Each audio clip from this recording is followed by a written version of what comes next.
Our speaker this evening, Suzan-Lori Parks, named among Time Magazine's 100 Innovators for the Next Wave.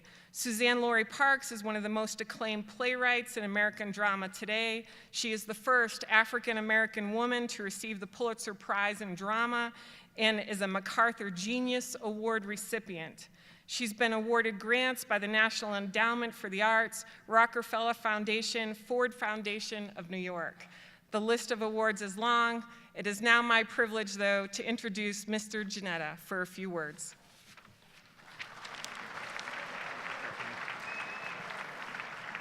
Thank you. Good evening, General Armacost. And it's great to see that you've continued your rock star status as dean for another year. I don't know many that get applauses quite like yours. Distinguished guests and cadets, it's great to be back for another year to introduce our keynote speaker this evening. And as I normally do, pulled the old dusty box of Academy memorabilia to see if I could get some inspiration for the introduction. And when I opened it, I pulled out my yearbook from '75 and I started flipping through the pages, and the inspiration came. So let me hold that thought and ask you to do one thing. First, look to your left. Well, yeah, your left, my right. And look at the faces of the cadets around you. And now look in the other direction and look at the faces of the cadets around you. Okay, now this is a quiz right now. You have to, hopefully you memorized all of those faces. The first question is, how many, when they looked left or right, saw the face of a female cadet? Raise your hand. Of course. Just about everybody, just about everybody.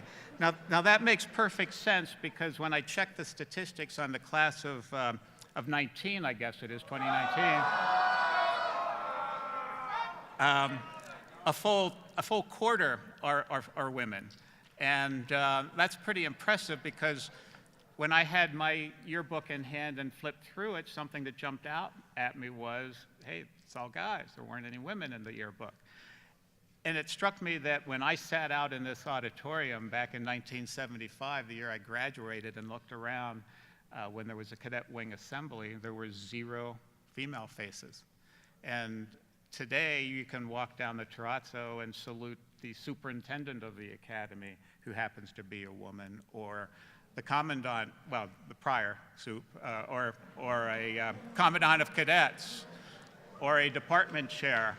And you think, wow, this is something. We've come a long way. But in 1975, things were not very diverse here at the Academy. Now, I think I heard some rumbles back here about the fact that maybe things weren't so bad back in '75, when there weren't any women here. And it reminds me of a story that Colonel Harrington actually told me a couple years ago. I think we were out at dinner, and it was a story from Scripture. And the lines stuck with me. She said, God promised men that good and obedient wives could be found in all corners of the world.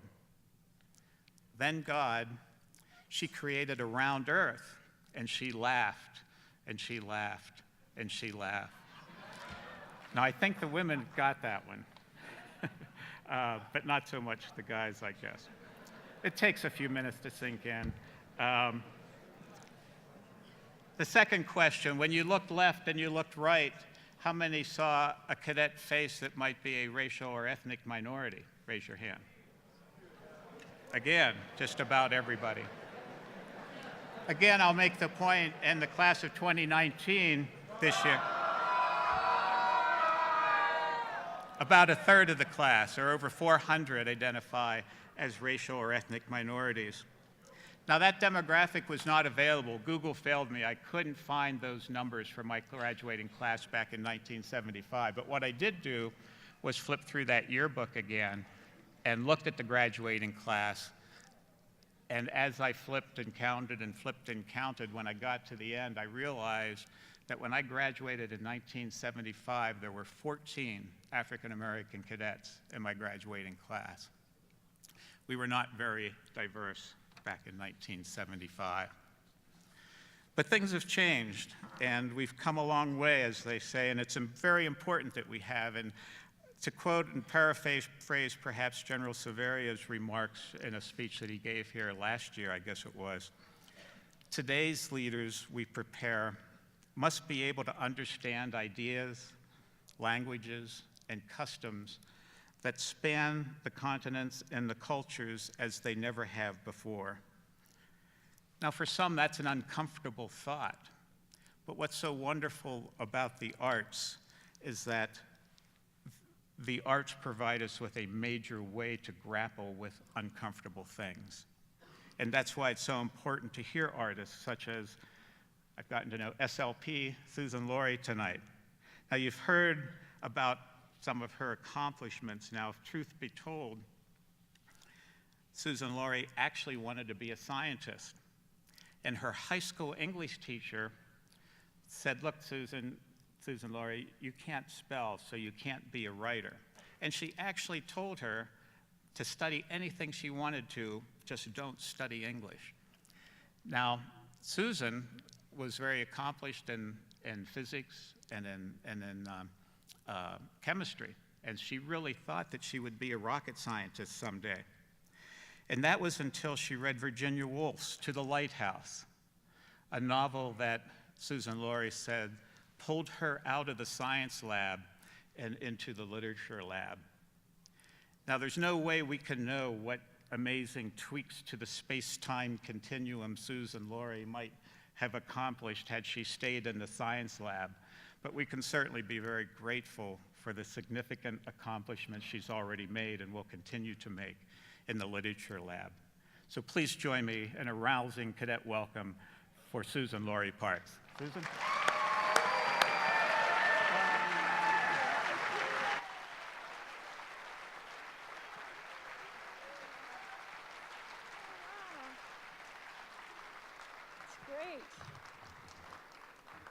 I know, who knows what I would have done in space, but we'll get to that in a little bit. I love that joke, David, and she laughed and she laughed and she laughed. I was backstage cracking up, and my biggest question tonight was which of their beautiful uniforms will they be wearing? And I heard you had one that was like a onesie. And I was coming out hoping to see the onesie, but actually, oh, yeah, yeah, oh, well, I'm a faint, that's what we say, I'm a faint. Yusafa, I love saying that too, so I've been saying that all day, Yusafa. Thank you for having me speak with you this evening.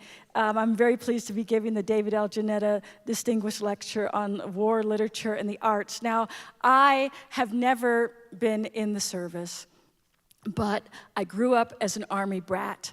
My dad was a career Army officer, and he served, he did a tour of duty in Korea and 2 tours of duty in Vietnam. And my husband, who is German, was in the German Air Force as part of the general draft when he was just a very young man.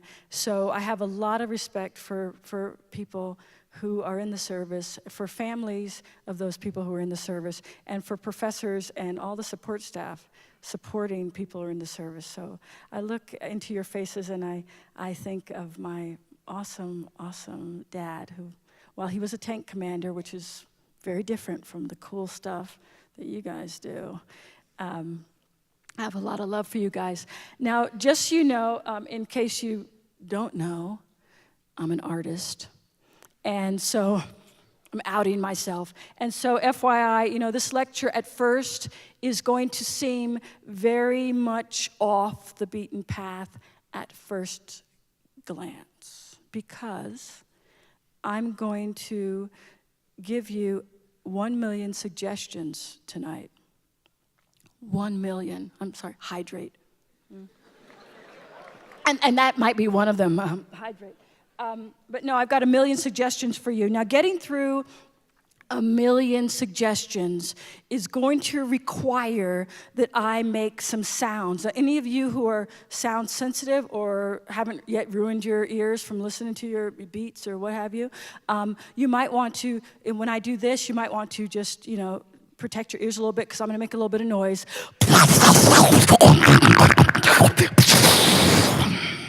Like that. So now, when I make a sound like that, this is a very serious lecture, by the way, so don't be confused. No, really. So when I make a sound like that, that is the sound of a suggestion whizzing by at the speed of sound. And I know some of you have probably done that for real. But that is the sound of a suggestion whizzing by at the speed of sound. A lot of the suggestions I give you tonight will be presented to you at the speed of speech, which is the speed I am talking to you. This is the speed of speech. But a lot more of the suggestions are going to whiz by at the speed of sound. My hope is that all of the suggestions you will be able to incorporate into your daily life. Hopefully all of the suggestions will be of use to you. Also, as we travel through the 1,000,000 suggestions, I'm going to be gesturing a lot. So this is the text, the prepared text. When I depart from the prepared text, I'll be doing this, which means I've gone onto the access road, okay, the sidebar. When I do this, that means I'm talking about something in the past. When I do this, that means it was a long time ago, the way back. This is like a footnote. Okay, and this is the Spirit.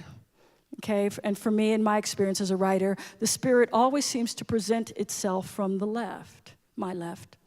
So, which is why I have some tattoos on my arm, which we can talk about later if you want. My favorite part of the evening, always, is the Q&A. So if you have any cues, I don't care how weird they are, I'd be pleased to chat with you after I give my lecture. So I'll be telling you some stories of the book of my life as a writer because that's pretty much what I do. I write things. I write plays. I write songs. I compose the music for songs. I write essays. I write screenplays. I wrote 2 screenplays last year, and both of them this year are getting made into movies, which is pretty cool. We can talk more about screenwriting a little later if you want. I write novels. I've written a novel. I'm writing another novel. I'll also be, I play the guitar, which I didn't bring. Long story about that. But, and I also have a 7-year-old who really is this tall. And so we can talk if, I'm also a mom. I'll probably be talking a little bit about him. But that's most of the stuff I'm going to be talking about tonight. Now, not too long ago, I won the Pulitzer Prize for drama. I was the first African-American woman to win the Pulitzer Prize in drama. And for a long time after that happened, people were like, what's it like to be the first African-American woman to win the Pulitzer Prize in drama? And I was like, it's really great.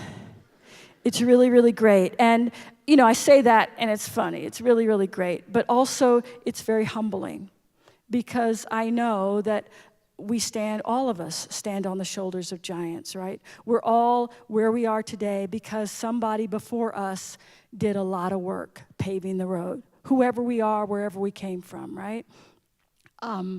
When our people, whoever they were, dreamed of something better, we were what they were dreaming of. Think about that. I think about that a lot because, writing is a kind of service, and in the life of giving service, there are a lot of bumps in the road, and it's hard. So when things get really difficult, I think of all the people who came before me and how they dreamed of a better life and how I'm an example of the life they dreamed of. And I get a lot of strength from that. I started writing at a very young age. I was not this tall at 7. I was in the 4th grade, and I started writing in the 4th grade. One can start something wonderful at any age. I know you folks have accomplished a lot already, but you don't have to be in the 4th grade to start something great, okay? If you get the notion tonight, right now, to start something great, you feel, I think I'd like to fill in the blank. Now is a great time. Now is a perfect time, the perfect time to take the first steps on your beautiful path, okay? Say you want to do some writing, say you want to do some painting, something like that. Now is a beautiful time. The world is waiting for you to contribute something beautiful. Okay? The world is waiting for you to contribute something beautiful. And I know most of you are, all of you are scholars, all of you are brave, and a lot of you are into the sciences. But there's a lot of room, hopefully, in your curriculum to discover the arts and get into the arts. The world is waiting for you to contribute something beautiful. Today is an excellent day, as Mahatma Gandhi said, to be the change that you want to see in the world, even if you've already achieved something. I have in my contract as a speaker, I always ask them to include a stool, and I never sit in it. Well, I haven't yet. My idea is that it's never, I'm not ready yet to rest on my laurels. You know, when you win the Pulitzer Prize, you win the MacArthur Genius Award, and all these other wonderful awards, you think, oh, now I might rest on my laurels. But I always have a stool on stage when I speak to folks that I don't sit in, because I like to remind myself that I'm not yet ready to rest on my laurels. I'm still working. I'm still working hard. I still get up at 6 a.m., and get to work at my writing desk. So I started writing in the 4th grade. My dad had come back from his 2nd tour of duty in Vietnam, and he and my mom had this great idea. They wanted their children to play music, so he took some of his money out of savings, and they bought a baby grand piano. And their idea was that I have a sister and a brother, and their 3 children would play beautiful music. And we all love playing music. We love playing outside more. Back in the olden days, you remember when children used to play outside. Now, not so much. My sister and brother loved playing outside. I loved playing the piano, and more than playing the piano pretty much, I loved sitting underneath the piano with my notebook. And one day my mother came looking for me, and she found me underneath the piano. I was sitting underneath the piano with the dog, and she said, "What are you doing?" And I was writing. And I said, "I'm writing my novel." Now, I had read at that point 2 novels. Yeah. Harriet the Spy. Has anybody read Harriet the Spy? Maybe a couple, yeah. It's great, right? Okay, Harriet the Spy, and another really great book called Hotel for Dogs. That's really great. It was also made into a movie by Nickelodeon, just FYI. If you don't want to read the book, you can watch the movie. But I had read those 2 books at that time, and I thought, now is the time for me to write my own novel, which brings us to suggestion number 1. Suggestion number 1 is entertain all your far-out ideas. What does that mean? Entertain all your far-out ideas. Entertain them. Invite them in. Sit them down at your table. Maybe give them a little something to drink, if that's what you like to do. You know, listen to what they have to say. Entertain all your far-out ideas. Allow them to take root in your life. Allow them to bloom.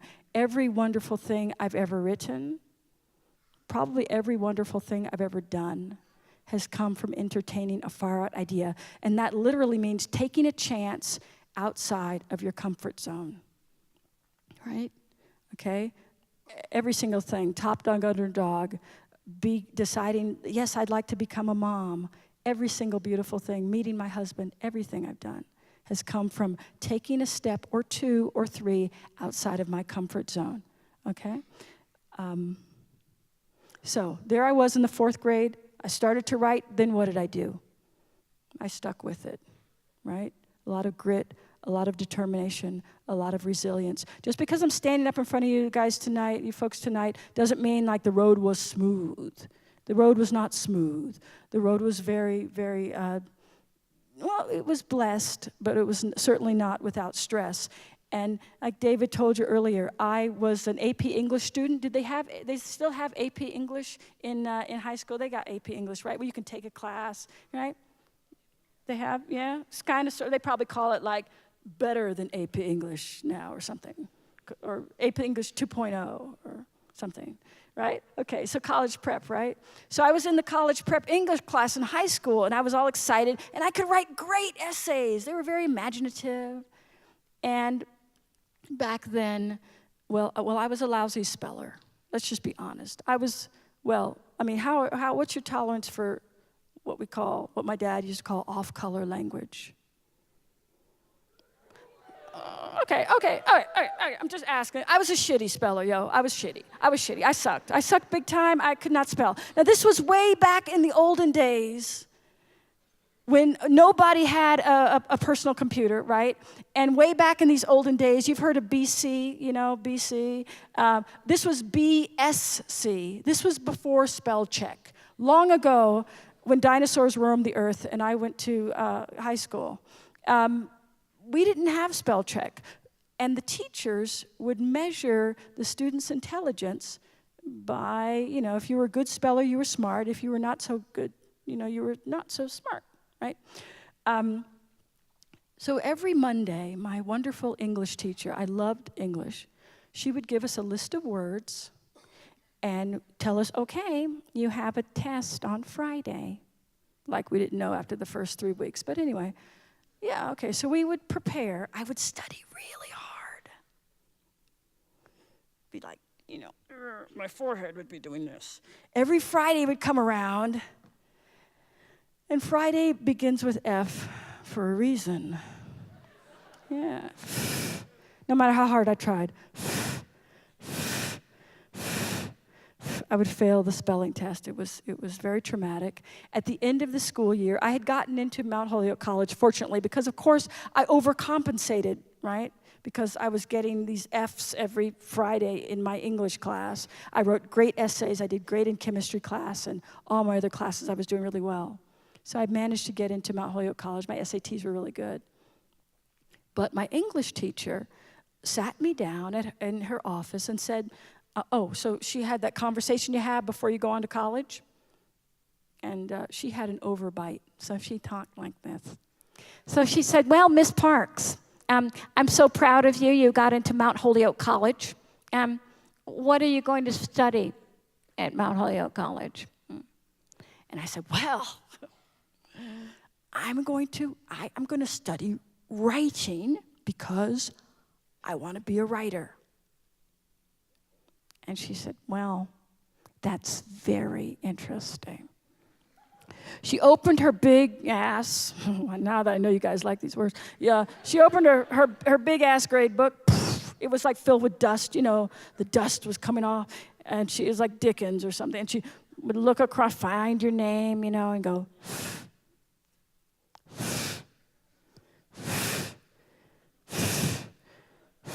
Now, if my heart and my dreams had been a little balloon, which they probably were, she said, Miss Parks, I don't think you should be a writer. You're such a poor speller.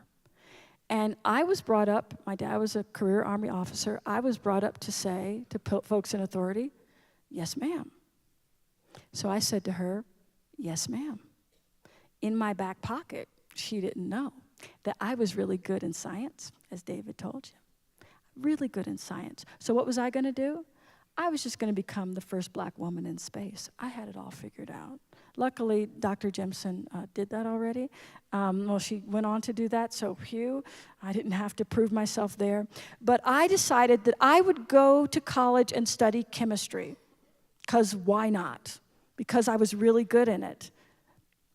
Went to Mount Holyoke College, took some chemistry classes. Now, I don't know, I think chemistry classes probably are kind of the same, maybe, because, the basics, right? We were down in the lab in the basement. You put on the white coat, and they give you the rubber gloves, protective devices, and you get the goggles, and they probably made you put your hair up or something, so it wouldn't catch fire.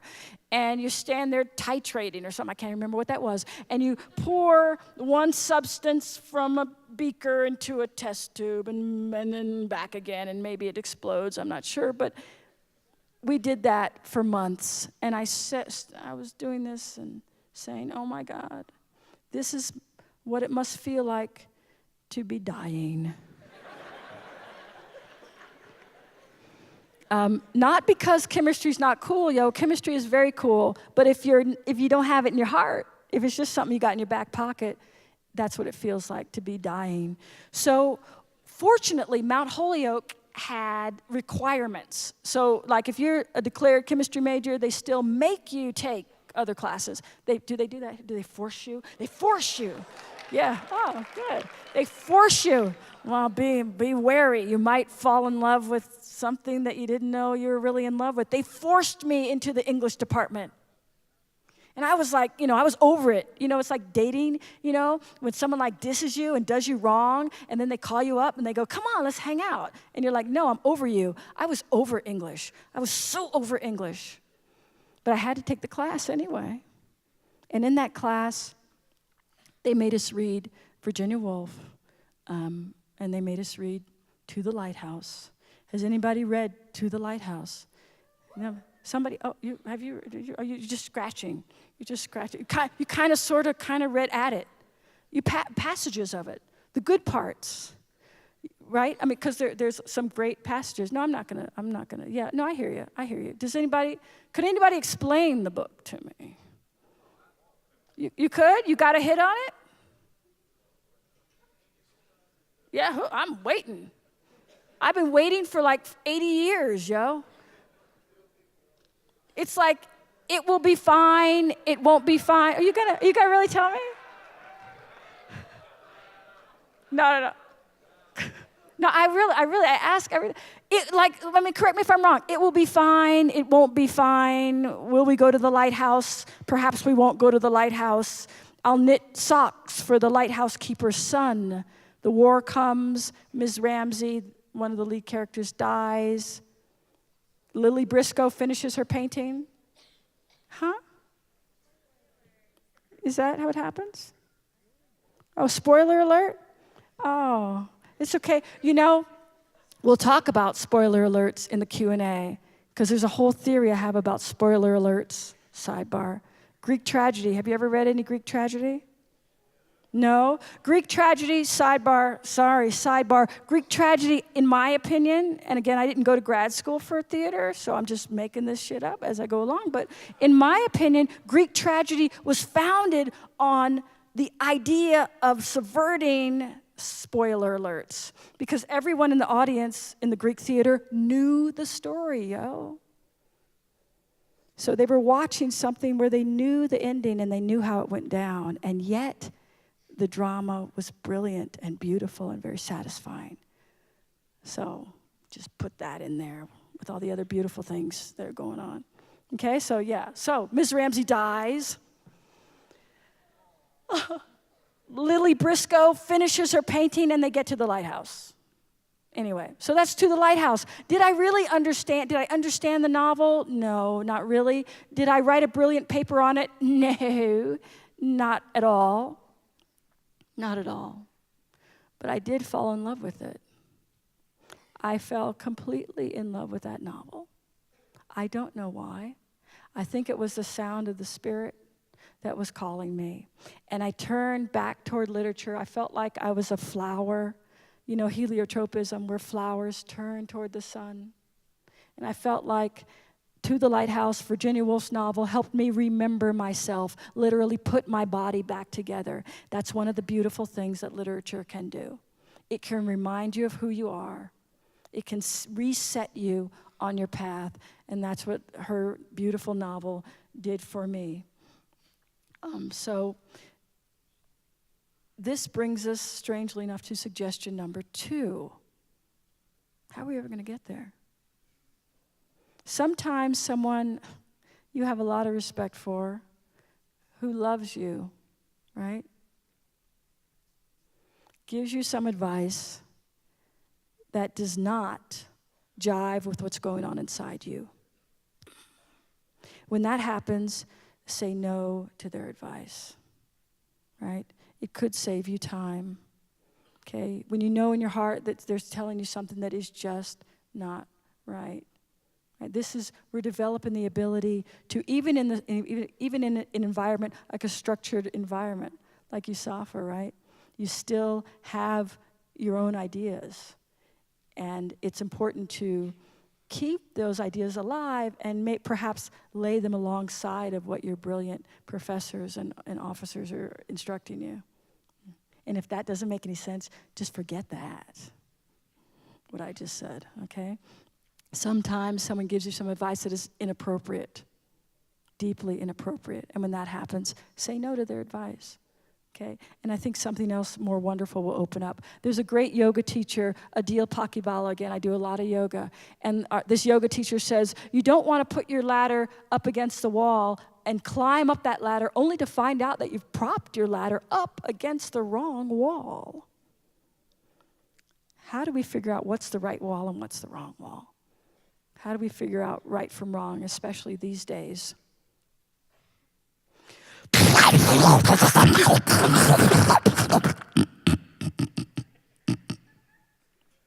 Suggestion 1620.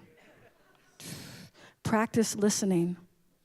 Practice listening. Inside all of us, you've probably heard this, inside all of us is that small, still voice within. Practice listening to that. People wonder where I get all my ideas from. I've been writing plays since, well, when were you born? What year? Ballpark? 90, huh? 1997? Some of you others born in 1977?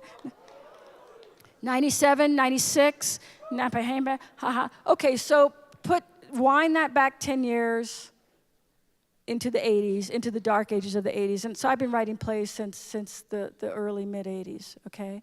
And one thing I know, people wonder where I get all my wonderful ideas from.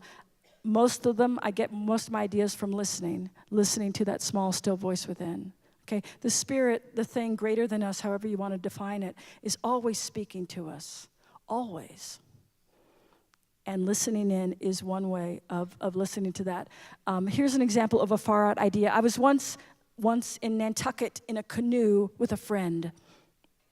If you've ever been to Nantucket, that's the thing you got to do. You got to get into a canoe with a friend. And we were paddling along in the canoe, and I said in a loud voice, I'm going to write a play. I'm going to write a riff on the Scarlet Letter, and I'm going to call it Fucking A. And I laughed. I know. I laughed. Which more and more I realize is an indication that something very serious is afoot. In my work, when the characters start laughing or when the writer starts laughing, something very serious is afoot. And I laughed, and I took we took our canoe back to the shore, and I thought, that could work. I could actually do that, write a riff on the Scarlet Letter and call it Fucking A. Now, what do I have to do to accomplish that?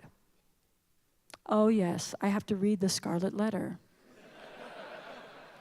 Yes, well, yeah. And I read the Scarlet Letter, and I wrote not one play from the Scarlet Letter, but I wrote 2 plays from the Scarlet Letter that have been, since that time, we opened them in New York, and they've played with great acclaim all over the world. Another example of entertaining a far-out idea. So back to the main body of the story. I was in college. I'd fallen back in love with literature. And then what did I do?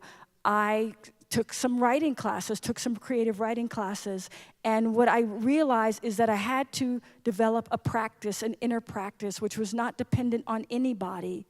It was only dependent on myself. I had to decide to become a writer. Every day. I still do that. I wake up in the morning after 30-odd years of writing things, and I decide to become a writer every day. I renew my vows, if you will. There is no cruise control in life. We don't just say, great, I'm a writer. Yeah, I want a prize. I'm going to sit on my laurels. I'm going to coast. There is no coasting. I'm constantly renewing my vows to being a writer.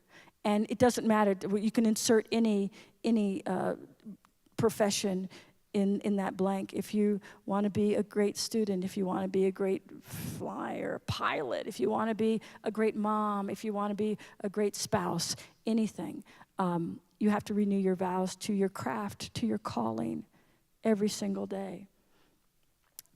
There I was. I made a promise to myself that I would write every day. I did my best. I didn't write every day in college, doing my creative writing, not at all. But I gave it my best effort, which is still what I do today. I give my work my very best effort. And back then, not much was happening in the beginning, It was like, I'm doing all this writing and nothing's happening. And then I began to look very closely at what was happening. One thing that was happening was I didn't have to take any more science classes. which was good. And I got to take a lot of English classes and read a lot of wonderful literature. Also, one of the things that was happening is I applied for and was invited to take a creative writing class with a really great writer named James Baldwin. Have any of you ever heard of this writer named James Baldwin? He's a great writer. If you've never heard of him, you could Google him. He's brilliant, great. He's also an activist, and he was teaching his very first creative writing class back in the 80s, and I was lucky enough to get in the class. And the competition was fierce, and I got in the class. We sat at a library table. We met once a week. And Mr. James Baldwin, my parents had given me, knowing that I wanted to be a writer as a kid in the 4th grade, my parents had given me one of his books. He has written lots of books. They gave me a book called The Fire Next Time. I was in the 4th grade. They gave me this book called The Fire Next Time, which is not, right. It's not exactly what you give to a 4th grader. I didn't read it because it was kind of like scary, but I looked at the picture on the back of the book, and on the picture of the back of the book, there was his face. So I had an image of Mr. James Baldwin. I sat in the classroom on that very first day waiting for him to come into the room. I expected him to be tall like a mountain and enormous and, of course, very smart and very helpful, I hoped, and encouraging. He came in. He was a little shorter than me, and he was very fine-boned, and he had a head that was shaped like, a swab, like an alien's head. And he had eyes that could see through your best bullshit. And there he came into the class, and every week we would present our stories, and we would have to read them out loud. So, it's hard enough to read your stories to your friends. You're standing in front of this super famous writer, and you're reading your stories aloud. And, of course, we were all nervous. Now, everyone else in the class, they were more composed than I was. I think they were more accomplished. And they might have been better at writing also. They had a way of delivering their stories very sophisticated. Me, when it came time for me to read my stories every week, these are short stories, right? I would stand up and read like this. So there was like a semester of that. Every time it came time, my turn, I would be like, and then, and I'd do the voices of the characters and kind of act out their movements and things like that. And I thought, this is how you present a short story. At the end of the semester, he looked at me and he said, Miss Parks, have you ever thought about writing for the theater? Now, I thought he was telling me that I sucked as a writer. Because I love dramatic writing, I love Shakespeare, I love Greek tragedy. But I didn't like the theater. The theater, to me, was where people, they wore like funny hats. And even though they were all American, they would be like, darling, darling, like that. I hated that shit. I was a writer, I wanted to be like, a writer. He was saying, go to the theater. I was heartbroken. But I started writing my first play that very day, which brings us to suggestion number 3. It looks a lot like suggestion number 2. Sometimes someone you have a lot of respect for, who loves you and wants you to succeed, gives you some advice that, here's the difference, does, on some level, jive with what's going on inside you, right? So the first one is this. The second one is this. And when that happens,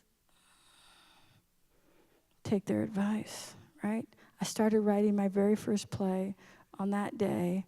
I tried my hand at the theater, and that's still what I'm doing, trying my hand in the theater. How do you know the difference between good and bad advice? There's that question again. You develop the practice of listening in.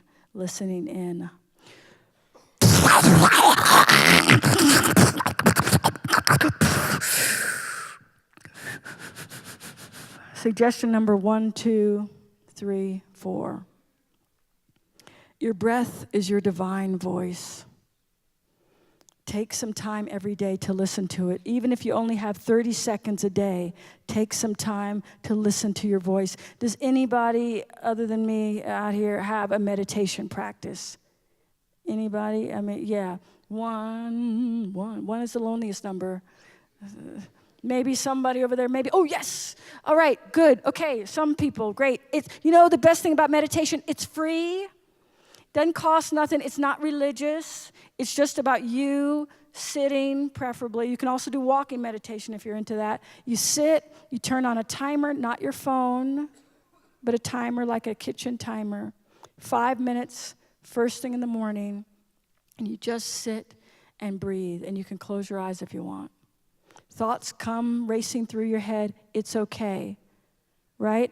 A lot of people, my husband included, first thing in the morning, what does he do? He does this. I'm like, honey, what are you doing? He's like, I'm checking my news feed. I'm like, This is the news feed. This is the most important news feed you check. After you check in with that news feed, then you can check in with the other news feeds and see what's going on your Facebook page. You know what I'm saying? Which is very important, I understand. But you want to spend some time. If you can't do it first thing in the morning, maybe the last thing at night, maybe in between activities, meditation practice, it's free. It will help you tremendously, okay? It has helped me tremendously. I have bandwidths that most of the people in my industry marvel at. Okay, I'm working right now on two of my movies that I wrote last year are getting made. If you've ever had a screenplay being turned into a movie, it's a huge amount of work. You got people on the phone demanding rewrites on 2 different projects at the same time. I have a new play going into production in a couple of months, casting actors, rewriting the play. The 7-year-old son who teaches me how to do the floss. Yeah, I've been practicing, yo. I mean, he makes me work, my son Durham. But on and on and on. I have so many projects. I have many bandwidths in my mind, like the rings of Saturn almost. That comes from a meditation practice. Okay, so it allows you to be more effective in your daily life. Anyone heard of neuroplasticity? A lot of times we think that by the time we become whatever, 17, 18, whatever, we're set, right? This is who I am. But the concept, and I just know a teeny bit of it, of neuroplasticity is that we still have opportunities to regroove our mind, to identify habits that are less than helpful, and to replace them with habits that are more helpful. Okay? And that is just, that it can be accomplished through a meditation practice. When you just, like we say I live in New York City, like we say on the corner in New York, get aware of your shit so you don't got to repeat it all the time. You know, so, and meditation can really, really help with that. What are the things that I learned from James Baldwin? He got me into playwriting. I don't think I would have gotten into playwriting without James Baldwin's encouragement. And he also taught me how to conduct myself in the presence of the Spirit. What does that mean? How to conduct yourself in the presence of the Spirit. How does a writer, an artist, a person conduct themselves in the presence of the Spirit? You treat the Spirit as an honored guest. You invite them in. You entertain them lavishly. You also recognize that the Spirit is more powerful than the most powerful volcano. At least that, right? And you love the Spirit like you would love your bestie or your beloved, right? Yeah, the Wakanda free. I know that's a subtle shout out to everybody. My son, we took him to see Black Panther, and he's tan. He says, I'm tan. He's very aware of the gradations in skin color in the African American community. He said, Mommy, am I from Wakanda too? I'm tan. And I said, honey, we're all from there, because it's deeper than this. It's got to be. Yes, it is. Okay. Fast forward really fast. Graduated from college, moved to London, then moved to New York City. I didn't go to grad school. I had already had a wonderful teacher in James Baldwin, so I thought, I've had my teacher. I'd also read a well, a sidebar, a book called The Miseducation of the Negro, which made me a little suspicious of learning more about the arts in an academic setting. So I decided to go it alone, or go it with the community of New York City, and learn to be an artist by just working as an artist in New York City. Graduating from Mount Holyoke College, I had a lot of skills. I did not have any skill that would allow me to make money, strangely enough. Okay, I'm not gonna go there, but strangely enough, I took a course. That was a tangent on the tangent. I took a course at the Betty Owens Secretarial College, where I learned to type like 100 words a minute, and so that I could work in various offices for bankers. I worked in the World Trade Center long before the horrible attacks. Worked all over the city for bankers and lawyers and whatnot, made money so that I could support myself. It was very important for me to be able to support myself. And I know you all probably are graduating from USAFA without any debt, but when you graduate from most colleges, we graduate with a lot of debt. It was very important for me to sustain myself in New York City and to be able to pay off my very substantial student loans. I had to wear a kilt, like a red plaid kilt to work, and pull my hair back so that I could look presentable. When I left work every day, I would go and hang out in the East Village, which was where all the poets hang out. I had friends who wore black all day long, every day. They would wear sunglasses all day, all night, and berets. It was kind of like some kind of cartoon for what an artist would be. Drinking absinthe, and smoking those unfiltered cigarettes. And they'd look at me coming home from work, having done this all day in a lawyer's office, and they'd say, "Oh, yeah, you're never going to be an artist because obviously you're not cool." Like that. So, yeah. Don't worry about being cool. Suggestion number 6,393, don't worry about being cool. Cool is overrated, big time, and besides, you'll probably miss out on all the fun. My first big break in New York City was I produced my own play. I wasn't sitting around waiting for the phone to ring, right? I produced my own play. I gathered my money together. I hired a director and some actors. There was a bar called the Gas Station, which was an actual gas station. They had taken away the gas pumps and made a bar out of it, and we would hang out there into the wee hours of the night. And one night the bar owner said, "You want to do one of your plays here?" And I was like, "Yeah." So he said, "Okay." He was very cool. He talked like this. "Okay, we'll buy the chairs. You buy the lights. We'll put on a show." I was like, right. So I ran down to the hardware store and bought all these clip-on lights and a lot of yellow industrial strength extension cords and connected them all around the bar. They bought the chairs. We rehearsed the play. It was very exciting. During the run of the play ran for 3 days, by the way, which is normal for an off Broadway show. During the run of the play, I would hide myself behind a piece of set furniture because in one hand I had one end of one extension cord, in the other hand I had the other extension cord, and lights up would be this, and lights down would be this. So through the whole play I was doing this. Yeah, the play ran 3 days. About 4 people came. My mom, my dad, I think my sister, and the homeless man who lived outside. It was October, it was cold. I felt as if I had arrived. I was a playwright. I was in New York City. I had worked a job. I had made enough money to pay folks to work with me. And I had a show. I didn't wait around for someone to call me. I made my opportunity. Right? I still feel that way today. I don't sit around waiting for people to invite me in. I sit home and make stuff. If nobody's calling me, I'll make something on my own, right? Suggestion 7,777. my dad says. This was one of my dad's favorite sayings. Now, my dad, grew up poor in Chicago, way, long time ago, joined the Army, ROTC, went to college, and he joined the service because at the time, in the 50s, I think it was, when he went to college, they had just integrated the Army. Now, you guys, wow, integrated, right? Yay. Back in the day, folks who didn't look like you couldn't sit next to you. And of course, the women were somewhere, I don't know where they put the women, but, okay? Now, when they integrated the service, my dad and a lot of his friends thought, great, joining the service is really going to give us an opportunity. It's going to give us a fair shake. This country is dedicated to giving us a fair shake because they just integrated the service, right? And that's why he joined the service. But one of his favorite sayings was always, you make your luck. You make your luck.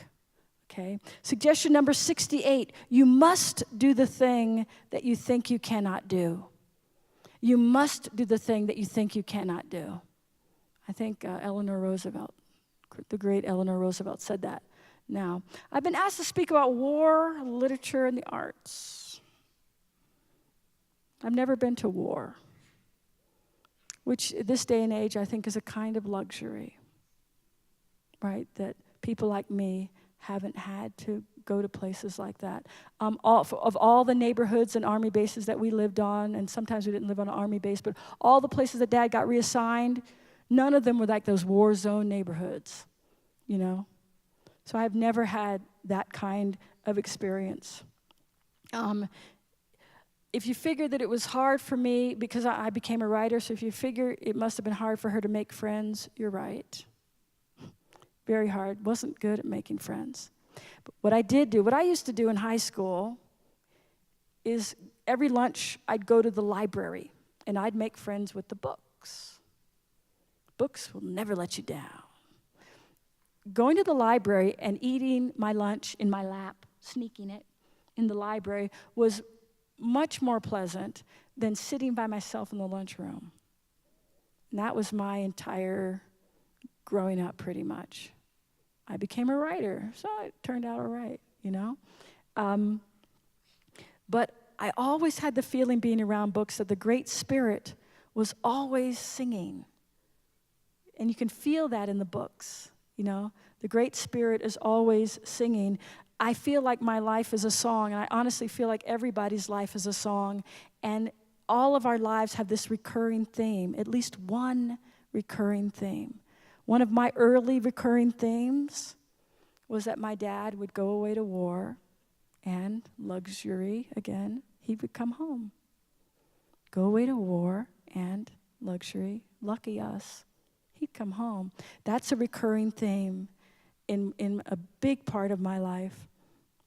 And when he wasn't going to war and coming home, I don't know if you guys do it at USAFA, but in the Army they have this, they go into the field, to practice through the war exercises. When I was born, my mom and dad tell me, when I was born, Dad was in the field. Not like in the olden days behind a horse and a plow, but he was preparing. He was getting in readiness for conflict, practicing for the war. Now, my husband's parents, he's German, right? They were in Germany during World War II. And my in-laws were children during World War II, and their parents were refugees from Poland and from Russia, right? Now, they committed all of those pedestrian, tragically common crimes of war. My Schwiegereltern, I can only think of it in German, it's funny. My in-laws' parents, right? My father-in-law's father was in the Nazi army as a Russian refugee, right? And my mother-in-law's father inherited a business from a Jewish family that had moved away, right? Now, my mother-in-law and my father-in-law was born deaf, okay? And his dad knew that if the Nazis found out that he had a deaf son, even though he was in the army trying to be a good guy, go along with the program. If the Nazis found out he had a deaf son, they would have taken him away and euthanized him. So he kept the kid in a closet, basically, and taught him to lip read and speak as if he were not deaf. And so even now, when we go to they live in Munich now, even now when we go to visit, my father-in-law is deaf, and we speak German like this, so he can read our lips. They've been through a lot. My parents have been through a lot. Doubtless your parents and your parents' parents have been through a lot, right? But that's the stuff that literature is made out of. That great works are written by those who served. Great works are written by those who stayed behind when the folks were off giving service to make sure there was a home to come home to. Folks like my mom. She told me just yesterday, we were hanging out, she said, when your dad got the second tour of duty, when he went away, I was so afraid because so many of my friends, second time around, second tour, they don't come home. That's what had happened to so many of my friends, and I was so afraid. And that's, she's just telling me this now. Sometimes stories are really hard to tell, Writing, in my experience, is joyous work. Okay, it doesn't mean it's easy. It's really hard. If I make it look easy, then I'm doing a good job. That means I'm a professional. I make it look really easy. It's really hard, but it's incredibly joyous. It takes a huge amount of discipline, which in my experience is a really great thing. It's applying yourself to what you love. It's committing yourself to what you love. It's making and remaking that vow to what you love. It takes a lot of courage, but I don't need to tell you guys about courage. But I feel like I do need to encourage you to love, love, love literature. Because that's the song of the Spirit. The Great Spirit lives in literature. And I encourage you to give your ear to that. Here's some more suggestions. These come from the movement, the civil rights movement. Each one teach one. Lift others as you climb. That means when you're scaling the mountain of success, don't just get up there by yourself. Reach your hand out and see who you can help scale the mountain with you, right? Lift others as you climb. Eyes on the prize. We've all heard of that one. Ain't nobody gonna turn me around. If it worked for folks back in the day, it can work for you, whatever your background. Ain't nobody gonna turn me around. And my favorite one, this little light of mine, I'm going to let it shine. Now, I wrote Top Dog, Underdog in 3 days. 3 days, and it won the Pulitzer Prize, which leads me to suggestion number 8, which is don't trip on shit because it just might trip you up. So I try not to focus on the fact that I wrote that very quickly and that it won a big prize and everything. And it was named, a couple of months ago, the New York Times ranked the plays in the last 25 years, and Top Dog, Underdog, they said, was the best play in the last 25 years. So that's pretty good. 3 days. Thank you. That's very kind. But I really work to not trip on it because I want to stay focused on things that are what I'm doing right now. Suggestion number 5, be a theater of one. Be a theater of one. A lot of us wonder, how can I make a positive difference in the world? How can I do my part to make sure this country stays true to its positive and beautiful core values, right? And I tell my students and my friends, let's be a theater of one. That means every single day, like Shakespeare said, all the world's a stage, right? Every single day, you're the star of your play. And you're going to show how things should be through your actions, right? And this is like regardless of who you voted for or whatever, there are some core values in this country that I think we should just be mindful of as we go forward into the next 1,000 million years, which hopefully will be very beautiful. Suggestion number 99. Oh, I forgot to mention. Yeah, these aren't in order. But you probably noticed. Suggestion number 99, when you get an award, regardless of the award, know that you've been called upon to increase the amount of kindness and compassion in the world. So many people I know think that getting an award allows them to be an asshole.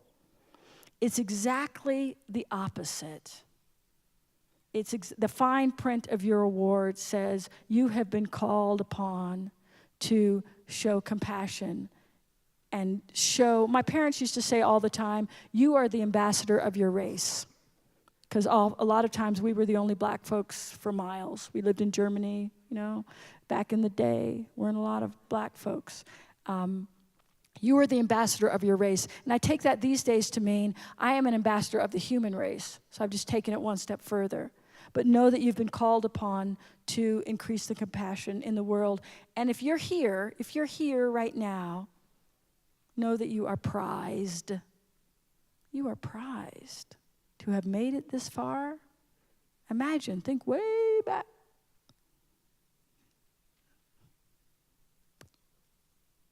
You made it this far, right? You are highly, highly loved and highly, highly valued. You've been called to represent. And I hope that you bring that beautiful thing into the world. Oh, pick me. Suggestion number 555,512. Always recognize the value of kindness. Suggestion number 915, practice radical inclusion. Practice radical inclusion. Radical inclusion is not this. This is like, right? That's comfortable. I want you to go a little bit past your comfort zone, right? A little bit past your comfort zone.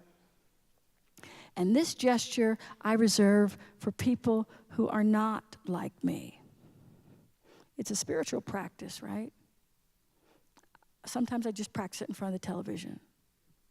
When someone comes on television I don't agree with, instead of doing this, I just do this. Because what I realize is I'm a lot more like them than I really want to admit. Practice radical inclusion. Oh, okay. We're at suggestion number 1 million. Suggestion number 1 million is enjoy the trip. Enjoy the trip. Enjoy the trip. Thank you.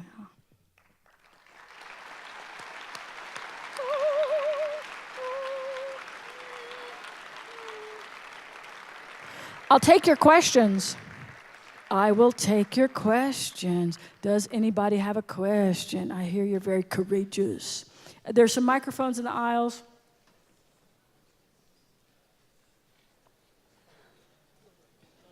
You got it. I'm okay. Hey. Hello. All Hi. right. Hi. So I'm C3C, Alicia Alexander. I'm from CS28. Earlier you said that you wake up every day and you kind of rededicate yourself to being a writer. Yes. What if one day you wake up and you kind of just want to separate yourself for at least a little while? How do you go about that? How do you deal with that? Mm-hmm. Mm-hmm. You mean separate yourself from being a writer, or separate yourself from people? Separate yourself from your writing, mostly. Who you identify as. How do you, one day you just don't want to write. Right. You know? So. Yeah. The other day, it was Friday. That's a great question, by the way. The other day it was Friday, and I was in one of those places, and I wrote in my notebook, "Leave me alone forever." Because, yeah, sometimes it's like that. What I'm talking about is bring your best effort. So if you bring your best effort, your honest effort, and your honest effort is, I just can't do it today, that's actually beautiful and perfect. Right? Do you understand? A lot of days are like that. There are going to be days like that, Does that help? Yes, thank you. Thank you. Thank you. Hi. Hi. So you went and see Avery Chapman from CS25. Hey. That is so cool. So, so you talked a lot about inclusion and it being deeper than this. And I was just wondering, on the flip side of that, because I know you did some stuff with Porgy and Bess, if I'm correct. I mean, Father Comes Home for the Wars. Right. The time it's set in. Right. So, oh, and then your mentor being James Baldwin, like what? So. Yeah. What I want to ask is, what gave you the gumption to say, I'm gonna write about Black life? And like, will it be right? Will I do it justice? What gave me the gumption? Well, I mean, you know, the people who have paved the road before me gave me the gumption. That's a lot of it. I mean, I didn't have any writers in my family, so I couldn't look to a writer that I knew, you know, since I was a small child. But just so there are people out there who are paving the road. Anybody who wants to be a writer and write about anything, there are people out there right now paving your road for you. You know, if you are a writer or want to be a writer, I'm paving your road, along with a lot of other people. You know what I mean? We're looking toward you. We're looking toward all of you to do that next beautiful thing, whatever it is. You know? You see what I mean? So people who came before gave me gumption, like Ntozake Shange. You know, she's a great writer, and she, like Adrienne Kennedy, like James Baldwin, like August Wilson, like Toni Morrison, hundreds and hundreds, Paul Laurence Dunbar, you name it, Langston Hughes, you know? And also just all kind, Bertolt Brecht, Sam Shepard, I could go on, Edward Albee. There's so many great writers, and I would look to their work and say, if they can do it, then I can at least give it my best effort. You know, does that make sense? Yes, thank you. Okay.